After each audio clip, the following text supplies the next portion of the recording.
So welcome everybody to our fourth example of expansions of functions. So what we're asked to do in this particular problem is to then estimate the square root of 22, and we want to estimate it with a third degree Taylor polynomial. We want that Taylor polynomial to be centered at x equal to 16. Furthermore, we want to use Taylor's theorem to find some bound on the error, and we want to round our answer to 4 decimal places. So let's dive in and see how we can do this problem. So since we want a third degree Taylor polynomial, we need the third derivative for our function f of x equal to the square root of x. So our first derivative is going to give us a 1/2 x to the negative 1/2. Our second derivative is going to give us a 1/2 times a minus 1/2 x to the negative 3/2. Our third derivative then is going to give us a 1/2, a minus 1/2, a minus 3/2 x to the negative 5/2 power. Now, because we want to have our expansion centered at x equal to 16, we go through and we evaluate each one of these functions at 16. So if we have the square root of 16, that just gives us 4. If we have the first derivative evaluated at 16, that's going to give us a 1/8.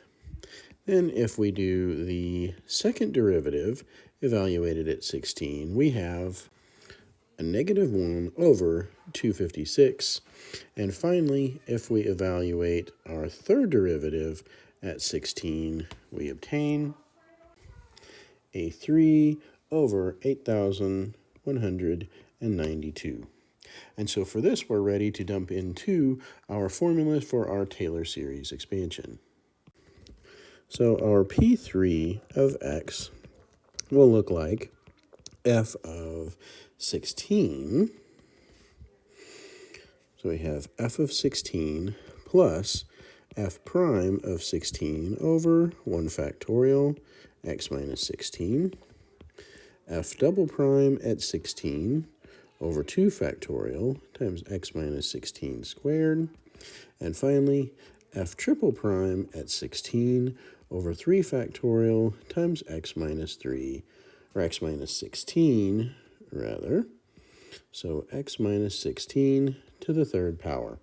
So if we plug in the values that we have, what we find is that a 4 plus a 1/8 x minus 16 plus a minus 1 over 256, and then we have 1 over 2 factorial and our x minus 16 squared. And then finally with our f triple prime, so we have 3 over 8192 times a 1 over 6 for our 3 factorial and x minus 16 to the third power. So finally cleaning this up, we have a 4 plus a 1 over 8 x minus 16 minus a 1 over 512 x minus 16 squared, and then plus 1 over 16,384 times x minus 16 to the third power. So this gives us our third degree Taylor polynomial that we want to use for our expansion. So if we then take this and evaluate it at 22, what we find is that we have 4 plus a 1/8, 22 minus 16, minus 1 over 512, 22 minus 16 to the second power, plus 1 over 16,384 times 22 minus 16 to the third power. So if we simplify all of this, we have a value of 9,611 over 2,048, which, if we look at the decimal expansion of that, we get 4.692871094.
So one thing that we notice in looking at the graph of the fourth derivative, it's going to be an increasing function, but it's a negative function. And so if we're looking at kind of what the bounds would be for this thing, how we would bound it, then our kind of maximum value for the absolute value of this particular function is really going to be still at the left endpoint.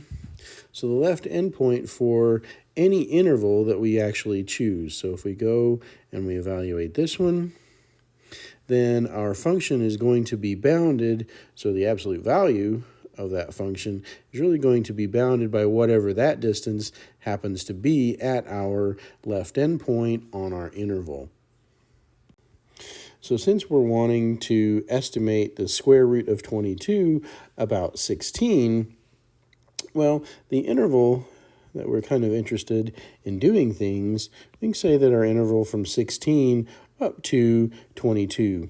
So that if we look at the absolute value of our fourth derivative of x on that interval, then that thing is going to be, the absolute value is going to be a decreasing function. So we have our 15 over 16, absolute value of x to the negative 7/2 on our interval from 16 out to 22.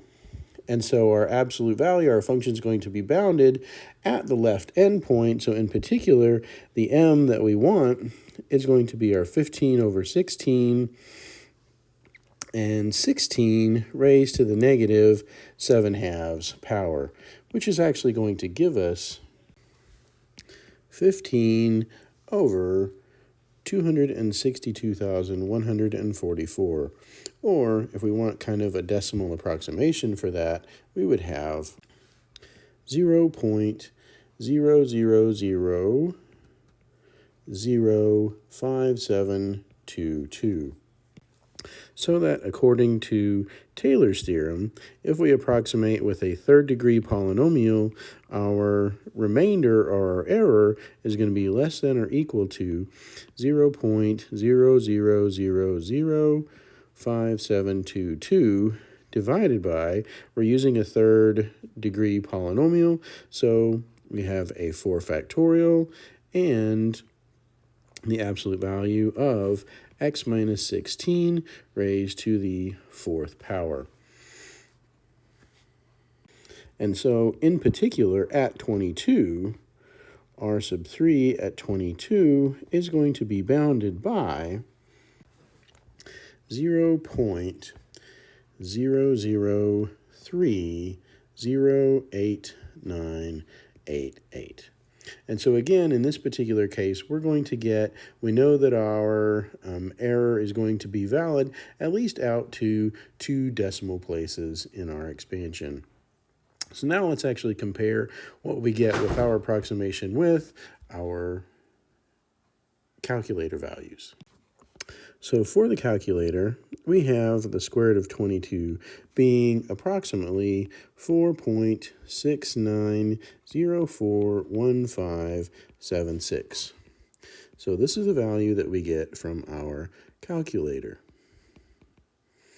Now, from our second degree or our third degree Taylor polynomial, what we would have is the square root of 22 is approximately P3 of 22. Well, if we plug that value in, what we have from our previous work, we said that one was going to be approximately 4.692871,094. So again, we see that yes, definitely we are within 2 decimal places. Our value is accurate. And if we look at really what the remainder is, or rather what the error is, our absolute value of 4.69041576 minus 4.692871,094 is 0.002455,334. And the error that was actually predicted then by Taylor's remainder theorem was less than 0.00308,988. So again, the error bound that we get from Taylor's remainder theorem, sure enough, is in fact accurate, and our true error is less than the error bound that we predicted. So we were right on this one, and Taylor gives us again the right answer. So I hope that this has been insightful and informative, and I will see you guys in the next video. Take care.